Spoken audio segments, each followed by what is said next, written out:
같이 합독하겠습니다. 2일 후에 내가 보니 하늘에 열린 문이 있는데 내가 들은 바 처음 내게 말하던 나팔소리 같은 그 음성이 이르되 이리로 올라오라. 이후에 마땅히 일어날 일들을 내가 내게 보이리라 하시더라. 내가 곧 성령에 감동되었더니 보라, 하늘에 보좌를 베풀었고 그 보좌 위에 앉으신 이가 있는데 앉으신 이의 모양이 벼곡과 홍보석 같고 또 무지개가 있어 보좌에 돌렸는데 그 모양이 녹보석 같더라. 또 보좌에 돌려 24보좌를 들이있고 그 보좌들 위에 24장로들이 흰옷을 입고 머리에 금관을 쓰고 앉았더라. 보좌로부터 번개와 음성과 우레소리가 나고 보좌 앞에 흉불 일곱이 있으니 이는 하나님의 일곱 영이라. 보좌 앞에 수정과 같은 유리바다가 있고 보좌 가운데와 보좌 주위에 네 생물이 있는데 앞뒤에 눈들이 가득하더라. 그 첫째 생물은 사자 같고 그 둘째 생물은 송아지 같고 그 셋째 생물은 얼굴이 사람 같고 그 넷째 생물은 날아가는 독수리 같은데 네 생물은 각각 6날개를 가졌고 그 안과 주위에는 눈들이 가득하더라. 그들이 밤낮 쉬지 않고 이르기를 거룩하다 거룩하다 거룩하다 주 하나님 곧 전능하신 이여 전에도 계셨고 이제도 계시고 장차 오실리라 하고 그 생물들이 보좌에 앉으사 세세토록 살아계시는 이에게 영광과 존귀와 감사를 돌릴 때 24장로들이 보좌에 앉으신 이 앞에 엎드려 세세토록 살아계시는 이에게 경배하고 자기의 관을 보좌 앞에 들이대 우리 주 하나님이여 영광과 존귀와 권능을 받으시는 것이 합당하오니 주께서 만물을 지으신지라 만물이 주의 뜻대로 있었고 또 지으심을 받았나이다 하더라. 아멘. 계시록 1장 19절 말씀에 보면은 내가 본 것과 지금 있는 일과 장차 될 일을 기록하라. 오늘 본문부터는 장차 될 일에 대한 기록입니다. 그래서 이제 내가 본 것과 지금 있는 일과 장차 될 일 가운데서 지금부터는 이제 장차 될 일이 되는 기록이죠. 그래서 4장에서 22장까지 내용은 뭐냐면 일곱인, 일곱 나팔, 일곱 대령, 일곱 대접대왕 이 재앙을 소개하면서 말세에 일어날 일을 갖다 설명하고 있습니다. 그래서 이 일곱인, 일곱 별, 일곱 나팔은 연속적인 어떤 그 사건이라기보다는 점진적인 사건이다라고 해석하는 게 맞아요. 그래서 각각 다른 사건이 아니라 그 사건들을 다른 각도에서 점진적으로 발전해 나가는 그런 그 모습들을 우리가 생각해 볼 수가 있어요. 그래서 이제 4장에서 5장은 이제 예언의 서막이죠. 예언의 서막이에요. 그래서 하늘 보좌와 어린 양에 대한 환상, 이것이 바로 이제 그 내용이 되겠습니다. 그래서 이 하늘 보좌와 어린 양에 대한 그 환상은 일곱인, 일곱 나팔, 일곱 대접 환상의 배경이 되는 것이고 출발점이 되는 거예요. 왜냐하면 일곱 예언이 어린 양이 하나님의 손에서 임봉된 두루마리를 받으면서 시작됐기 때문에 그렇습니다. 그러니까 보좌에 앉으신 이의 손에 들린 두루마리가 임봉됐다. 이 말은 뭔 말이냐면은 아직 계시가 열리지 않았다. 그런 의미가 됐죠. 그래서 임봉을 딱 풀으면 계시가 열리게 된다. 그런 말이 되는 거죠. 계시 열렸다는 말은 뭔 말이냐면 계시를 공개한다 그 말이죠. 근데 그 계시가 우리 인간이 알아들을 수 있는 그런 계시라기보다는 상징적인 언어로 요한계시록은 되어 있다 그 말이죠. 그래서 그걸 갖다 해석하는데 굉장히 많은 노력이 필요하고 해석이 안 되는 것들은 어거지로 풀어서도 안 되고 그래서 이걸 갖다 성경을 문자적으로 또 그냥 어떻게 또 그렇게 해석을 해서도 안 되는 거예요. 상징적으로 해석을 해야 되는데 이 상징적인 해석은 어디서 해야 되냐면 성경 66권의 통전적인 방법으로 해석을 해야지 다른 어떤 그 이상한 어떤 그 이론이나 학문이나 어떤 그 이상한 신비스러운 것들을 갖다 들여가지고 해석을 해서는 안 되는 거예요. 성경은 성경으로 풀어야 되는 겁니다. 성경을 성경으로 풀다가 안 풀어지면 그냥 거기서 멈춰야 돼요. 언제 그것이 다 알 수 있냐? 우리가 죽음을 알 수 있어요. 죽음으로 영의 세계로 들어가잖아요. 알 수 있어요. 그 다음에 예수님을 재림하면 다 알 수 있어요. 그때는 계시가 다 열려요. 그때는 예수님을 믿으나 안 믿으나 모든 사람들이 이제 주는 그리스도시요 살아계신 하나님의 아들이라고 또 믿어지게 되고 이제 계시가 확 열리기 때문에 천국과 지옥도 알게 되는 것이다 그 말이죠. 그래서 오늘 본문의 말씀은 하늘 보좌를 열어주시고 요한의 영을 하늘로 딱 끌어들이면서 하늘의 모습을 보여주시는 그런 내용이에요. 그래서 계시 전달이 시작되는 서막이다라고 표현한 겁니다. 요한은 하늘 보좌에 서게 됐죠. 하늘 보좌 앞에 서게 됐어요. 2일 후에 1절 내가 보니 하늘에 열린 문이 있는데 내가 들은 바 처음 내게 말하던 나팔소리 같은 그 음성이 이르되 이리 올라오라 이후에 마땅히 일어날 일을 내가 내게 보이리라. 이리 올라오라 그랬잖아요. 이리 올라오라 그 말하면 여러 가지 해석할 수가 있지만 여기서는 요한이 직접 올라간 것이 아니라 요한의 영이 올라갔다고 그렇게 생각하는 것이 맞아요. 요한의 영이. 그러니까 2일 후에 내가 보니, 그래서 2일 후에란 말은 7교회에다가 편지하거나 편지에 대한 그 계시를 전달받은 후에란 얘기죠. 요한에게 7교회에 대한 계시를 전달했잖아요. 그래서 7교회 현재 모습들을 갖다 다 알려줬잖아요. 그 다음에 거기에 대한 그 공고도 하고 책망도 하고 그 다음 칭찬도 했잖아요. 그 일 후에 내가 보니 내가 실제로 목격을 했다는 얘기죠.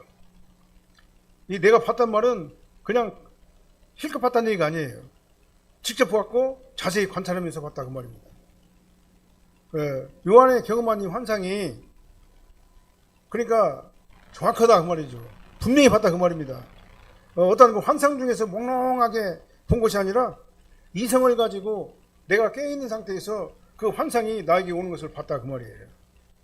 그러니까 이건 지금 현재 뭐냐면 하나님께서 환상으로 지금 이제 계시를 열어주는 거잖아요. 요한에게요. 그래서 요한이 경험한 환상이 날조나 창작된 것이나 요한의 저작물이 아니라 하나님께서 요한에게 영을 이끌어가지고 보여주신 그 실제적인 그러한 그 계시다. 그래서 강조하는 거예요. 그래서 내가 본이라는 것은 하나님이 나를 갖다가 계시를 열어가지고 보여준 것을 내가 봤다. 그런 의미가 되겠습니다. 내가 보니 하늘문이 있는데 하늘에 열린 문이 있는데 요한은 우리가 내가 봤다는 말은 다른 말로 뭐냐 볼지어다 그런 의미거든요. behold라는 단어거든요. 볼지어다. 그런데 보라 볼지어다 하늘문이 열려있다 그런 의미인 거예요. 이건 감탄사예요. 그러니까요. 그러니까 너무나 놀라운 상황을 바라보면서 막 감탄하면서 지금 현재 내가 본이라는 단어가 그렇게 표현하는 거예요. 그러니까 하늘은 뭐냐면 천국을 말하는 거죠. 우라노 천국을 말하는 거예요. 그런데 요한은 이 하늘에 열린 문을 봤어요. 그러니까 하늘이 있는데 천국에 열린 문이 있는 것을 봤다 그 말이죠. 내가 들은 바 처음에 내게 말하던 나팔소리 같은 그 음성이 이르되 그 음성은 뭡니까? 처음에 들었던 주의 날에 예수님께서 요한을 부르셨잖아요. 1장 9절 말씀에 나팔소리 같은 큰 음성을 갖다 요한이 들었잖아요. 예수님께서 계시를 시작하면서 나팔소리를 임재하셨어요. 나팔소리. 그 나팔소리가 본문에서 하늘문을 보여주시면서 나팔소리 같은 예수님의 음성이 또 들려온 거예요. 그러니까 이 신성을 얘기하는 겁니다. 하나님의 영, 하나님의 아들이신 예수 그리스도께서 나팔소리 같은 음성으로 요한에게 말했어요. 뭐라고 말했습니까? 나팔소리 같은 그 음성이 이르되 이리로 올라오라. 이후에 마땅히 일어날 일들을 내게 보이리라. 앞으로 계시를 보여주시겠다 그 말이에요. 열어주시겠다 그 말이죠. 그러니까 아까 말씀드린 대로 이건 휴거가 아니에요. 세대주의자들이 말한 것처럼 그 요한이 몸과 영이 같이 동시에 하늘로 올라가가지고 문자적으로 해석을 해가지고 올라가가지고 그 하늘문을 봤다 그런 의미가 아니에요. 2절에 보면 요한이 뭐라고 말씀하세요? 성령에 감동돼서 하는 말 있잖아요. 성령에 감동돼서 누구를 봤다고요? 보좌 위에 앉으신 그 예수님을 봤다고 했잖아요. 그러니까 성령의 보좌 위에 앉으신 분 하나님을 봤다는 얘기잖아요. 그러니까 요한이 성령에 감동돼가지고 봤다는 얘기는 환상 중에 봤다 그런 의미예요. 그 요한이 실제로 하늘로 올라갔다는 얘기가 아니에요. 영으로 올라갔다 그 말입니다. 하나님의 영이 그를 확 감동시키니까 그 영 속에서 하늘문이 확 열리게 된 거예요. 우리도 기도하다 보면 하늘문이 확 열리는 사람들도 있잖아요. 그래가지고 하늘문을 열어가지고 그 하늘의 모든 모습들 갖다는 보여주시잖아요. 하나님께서. 그래서 천국 갔다 온 사람들도 있잖아요. 그래서 천국 갔다 왔다는 얘기는 내 육신이 가는 게 아니에요. 내 영이 가는 것이지. 그래서 세대주의자들이 들어가 주장하는 것은 휴거가 아니라 닷바스로 같은 그 음성이 들어가가지고 올라가 보니까, 환상 중에 올라가 보니까 요한이 성령에 감동돼가지고 보니까, 감동돼가지고 하늘문 열려져가지고 있는 걸 보니까 하늘 보좌가 보이고, 그러니까 이제 그때는요 너무나도 정확하게 보이는 거예요. 하늘 보좌가 환상 중에 보여주시는 하나님의 하나님께서 열어주시는 그 천국의 모습이 그냥 아주 막 굉장히 리얼하게 보이게 되는 거예요. 실제적으로 막 보이게 되는 거예요. 그래서 하늘 보좌가 있고 보좌 위에 하나님께서 앉아 계시는 것을 보았다. 보좌 위에는 하나님이 계시잖아요. 보좌 우측에는 예수님이 계시잖아요.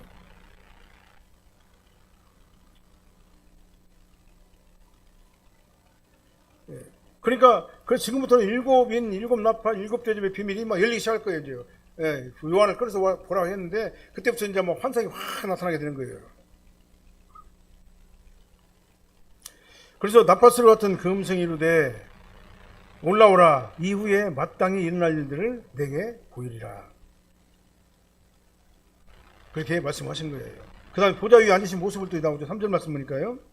앉으신 이의 모양이 벽옥과 홍보석 같고 또 무지개가 있어 보좌에 들렸는데 그 모양이 녹보석 같더라. 이게 뭔 말이에요, 이게요? 보좌에 앉으신 하나님의 모습을 갖다 표현한 거잖아요. 네? 모양 이렇게밖에 표현할 수가 없었어요. 그러니까 사도 요한이 말로서 표현할 수가 없는 그러한 모습을 가지고, 형용할 수 없는 그러한 모습을 가지고 있는데, 그 모습이 바로 뭐냐면 벽옥과 홍보석 같고 또 무지개가 있어 보좌가 들리는데 그 모양이 녹보석 같더라. 벽옥, 홍보석, 녹보석.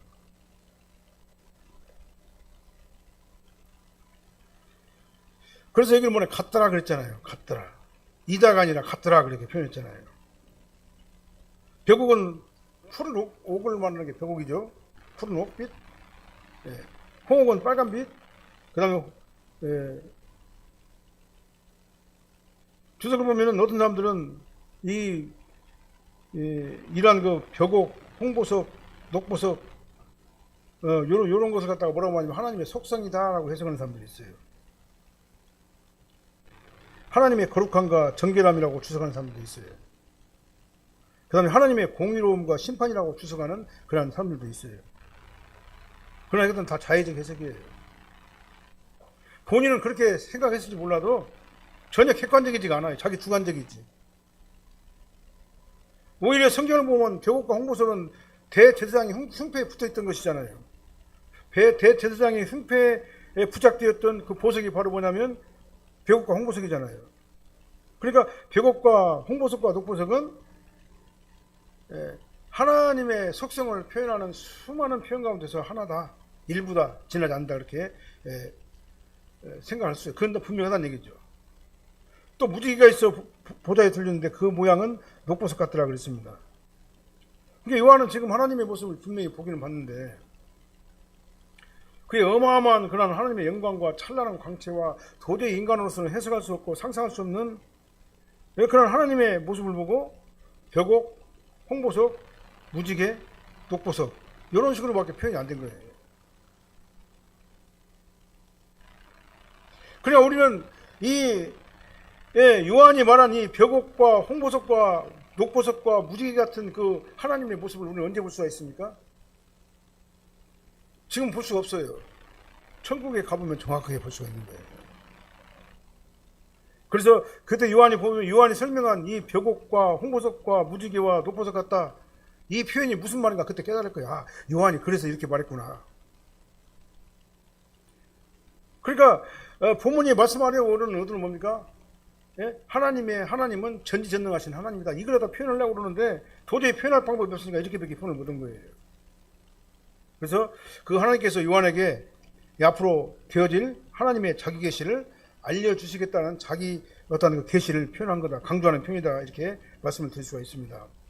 그 다음 4절 말씀 보니까 보좌 위에 들려 24보좌들이 있고 그 보좌들 위에 24장로들이 흰옷을 입고 머리에 금관을 쓰고 앉았더라 그랬죠. 자, 24보좌와 24장로들을 봤어요. 이것도 여러 가지 해석이 있어요. 24장로를 천사라고 보는 견해가 있고 사람이라고 보는 견해도 있어요. 그러나 성경에 천사가 보좌에 앉아 있는 경우는 없어요. 천사는 뭡니까? 심부름꾼이에요. 그러나 구원받은 하나님의 백성은 뭡니까? 왕같은 제사장이 예수님과 함께 한 상속자예요. 예수님이 천국의 왕이잖아요. 예? 근데 천국의 왕으로 계시는 예수님과 한 상속자예요. 한 상속자란 말은 양자란 얘기예요. 그래서 한 상속자는 뭐냐면 왕권을 가지고 있는 거예요. 왕같은 제사장의 직분이 바로 구원받은 성도들의 모습이죠. 그러면서 이 보좌에 있는 24장로, 이거는 구원받은 자를 대표하는 장로로 보는 것이에요. 구원받은 자를 대표하는 장로로 보는 것이 합당한 거예요. 그러니까 24라는 숫자는 뭐예요? 12이라는 그 완전수를 갖다 더한 거잖아요. 더한 수죠. 그래서 이 12이라는 숫자는 완전수죠. 계시록에서 10이라는 숫자는 완전수를 나타내가지고 제곱되잖아요. 예? 그래서 12 곱하기 10은 144잖아요. 거기서 많다라는 상징을 써가지고 14만 4천이라는 단어가 여기서 나오는 거잖아요. 그래서 12는 이스라엘의 12지파, 그 다음에 또 12는 예수님의 12제자, 요걸 다 상징하고, 거기다가 12를 제곱하니까 14만 4천, 144가 나오고, 또 상징적으로 많다라는 표현을 하기 위해서 천을 갖다 곱하잖아요. 그래서 144에다가 천을 곱하니까 14만 4천이 되는 거예요. 그게 상징수예요. 그러니까요. 구원받은 자들이 14만 4천 명만 있다는 얘기가 아니에요. 자, 24장로가 보좌에 앉았다는 얘기는 24장로만 천국에 있다는 얘기가 아니에요. 24장로가 상징적으로 뭘 상징하냐면은 바로 구원받은 자의 총수를 상징하는 거예요. 그러니까 14만 4천, 보좌 위에 24장로, 양 100마리, 이런 말들은 다 뭐냐? 구원받은 자의 총수를 상징하는 그런 표현인 거예요. 그러니까 신천지에서는 14만 4천 명만 구원받는다고 하잖아요. 그러고 다시 수정했잖아요. 14만 4천 명만 구원받을 것 같으면 우리는 천국에 들어갈 수 있는 자격이 안 돼요. 그래서 천국은 구원받은 사람이 들어가는데 예수 그리스도를 믿고 예수 안에 가는 자들이 가는 곳이 천국인 거예요. 그래서 24장로, 이것은 구원받은 자의 총수를 얘기하는 것이다. 구약과 신약의 구원받은 자. 어떤 사람들은 구약은 종이고 백성이고 신약은 아들이고 뭐 이상한 막 표현을 막 해요. 세대주의자들이 그렇게 표현을 많이 해요. 그러나 구약에 있는 백성들도 다 구원받고 신약에 있는 백성들도 다 구원받는 거예요. 누구 안에서요? 예수 그리스도 안에서. 구약은 오신 예수님을 통해 가지고 구원받고 신약은 오신 예수님을 갖다 통해서 구원받는 거예요. 그래서 구약의 제사제도 이런 모든 것들이 다 누구를 상징하냐면 예수님을 상징하는 거예요. 구약의 성전도 예수님을 상징하는 거고, 구약의 희생제물도 예수님을 상징하는 거고, 구약의 모세의 오경 율법도 예수 그리스도를 상징하는 거예요. 그러니까 구약의 백성들이 뭘 가지고 구원받냐? 오실 예수님을 통해 가지고 구원받은 거예요. 그 다음에 신약은 누구를 통해서 구원받냐? 오신 예수님, 나를 위해 가지고 구속언약을 완성하신 그 오신 예수님을 통해 가지고 구원을 받게 되는 것이다 이 말이에요. 그래서 여기서 24보좌와 24장로, 24보좌가 쭉 있고, 그 다음에 이게 보좌가 어떻게 생각해 보면요, 보좌에는 하나님이 계세요. 보좌 앞에는 예수님이 계시죠. 예수님께 좌정하시죠. 그 다음에 보좌 앞에는 누가 있냐면 성령이 계세요. 일곱 영 성령이 계세요. 그 다음에 보좌 뒤에는 24장로가 쫙 있어요. 그게 바로 구원받은 자들이 다 있다 그 말이죠. 이게 바로 천국의 모습이에요. 이게 천국은 누가 있느냐? 구원받은 자, 그 다음에 하나님, 그 다음에 예수님, 성령님. 그러니까 삼위일체 하나님께서 구원받은 자들과 함께 영원한 영생복락을 누리는 곳이 바로 천국이다 라고 이렇게 해석을 할 수가 있는 거예요. 자, 그 다음에 보좌로부터 번개와 음성과 우레소리가 나고 보좌 앞에 편 등불 7이 있으니 이는 하나님의 7영이라 그랬죠. 아까 말씀드린 7영은 성령을 얘기하는 거예요. 7이란 완전수죠. 완전한 영이 누구예요? 성령 하나님의 영이에요. 그래서 24장로를 본 요한은 보좌 앞에 켠 등불 7을 봤다 그 말이었어요.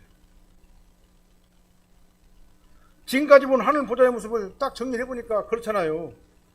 보좌에 하나님이 계시고 보좌 우편에 예수님이 계시고 보좌 주위에는 24장로들이 있고 그 다음에 보좌 앞에는 7영이 있어요. 성령이 계신다는 얘기죠. 그러니까 이것이 바로 하늘의 그런 그 모습을 하나님께서 지금 사도 요한에게 이렇게 환상 가운데 보여준 거다 이 말이에요. 거기는 아무나 못 가요. 누구만 갈 수 있습니까? 구원받은 자들만 갈 수 있는 거예요. 그 다음에 수종하는 천사들 위에는 못 가요. 들어갈 수 없는 곳이에요. 하나님께서는 우리를 이렇게 존귀하고 거룩하고 구별된 존재로 세워주신 거예요. 세워주신 거예요. 그래서 이제 다음 시간에는 하늘 보좌 주위에 있는 활동하는 그 모습들, 24장로와 내 생물에 대해서 다시 한번 생각을 해보고, 이 하늘의 모습, 이게 요한에게 하늘문을 확 열어가지고 하늘로 환상 가운데서 성령이 막 감동을 확 하니까 성령이 영 가운데서 막 하늘문을 확 열어주셔가지고 하늘에 있는 모습을 갖다 보여주셨는데, 그 모습이 첫째 뭐냐면 하늘 보좌에 앉으신 그 하나님의 모습을 보여주셨죠. 벽옥과 홍보석과 무지개와 그다음 녹보석 같더라. 우리는 하나님의 모습을 갖다가 도저히 상상할 수가 없어요. 상상할 수가 없어요. 그러나 아주 하나님의 모습은 대단한 어떤 그 모습을 우리가 나중에는 알게 된 것이다, 그 말이죠. 그 다음에 24 보좌가 있고, 그 다음에 24 장로들이 흰옷을 입고 머리에 금관을 쓰고 앉아있는데, 그게 바로 구원받은 자의 총수의, 구원받은 자를 대표하는 총수다, 이렇게 말씀드릴 수가 있고요. 그 다음에 7 등불이 있다고 그랬죠. 7 등불은 성령을 의미하는 것이라고 얘기했습니다. 그래서 우리는 천국에 있는 그러한 모습들, 하늘 보좌를 확 열어주신 그러한 그 하나님께서 요한에게 열어주신 그 모습을 보면서, 우리 이제 앞으로 계시가 열어질 이 천국의 모습을 생각하면서 우리가 이제 기대할 수, 앞으로 나타날 모든 열리는 모든 계시들을 생각하면서 은혜 받는 그런 시간을 갖도록 하겠습니다. 기도하겠습니다. 사랑의 하나님, 감사합니다. 오늘 아버지 하나님께서 요한계시록을 통해서 우리에게 주신 말씀을 다시 한번 생각합니다. 아버지 하나님, 나팔소리 같은 음성이 아버지 하나님의 성령에 감동되어서 나팔소리 같은 음성을 들은 사도 요한에게 하늘문을 열어주시고 하늘 보좌를 보여주신 그 은혜를 생각할 때 진심으로 감사합니다. 아버님, 저희들은 이 기록을 통해 가지고 아버지 하나님 정말 믿고 아버지 감사합니다. 그러나 아버지 하나님의 이 기록이 상징적으로 되어 있고 아버지 하나님 정말 그렇게 되어 있기 때문에 우리가 잘 알지는 못하지만, 아버지 하나님 요한이 본 이 하늘의 모습이 이제 우리가 나중에는 아버지 다 아버지 밝히 열어서 주님께서 보여주실 줄로 믿습니다. 이제 아버지 그곳은 우리가 아버지 성도들이 가야 될 것이고 믿지 않는 자들은 들어갈 수 없는 곳인 것도 다시 한번 깨닫고 감사를 드립니다. 이제 저희들은 하늘 백성으로서 아버지 이제 천국을 사모하면서 영원한 천국에서 예수님과 함께 하나님과 함께 성령님과 함께 아버지 영생 복락을 누리는 그곳에 우리가 영원히 살 수 있도록 아버지 우리의 발걸음과 생각과 우리의 모든 것들을 지켜주시고 보호하시고 거기까지 인도하여 주시옵소서. 예수님 이름으로 기도합나이다. 아멘. 하늘에 계신 우리 아버지여, 이름이 거룩히 여김을 받으시오며 나라가 임하옵시오며 뜻이 하늘에서 이루신 것 같이 땅에서 이루어지리다. 오늘날 우리에게 일용할 양식을 주옵시고 우리가 우리에게 죄진 자를 사해 준 것 같이 우리 죄를 사하여 주옵시고 우리를 시험에 들게 하지 마옵시며 다만 악에서 구원하옵소서. 나라와 권세와 영광이 아버지께 영원히 싸움나이다.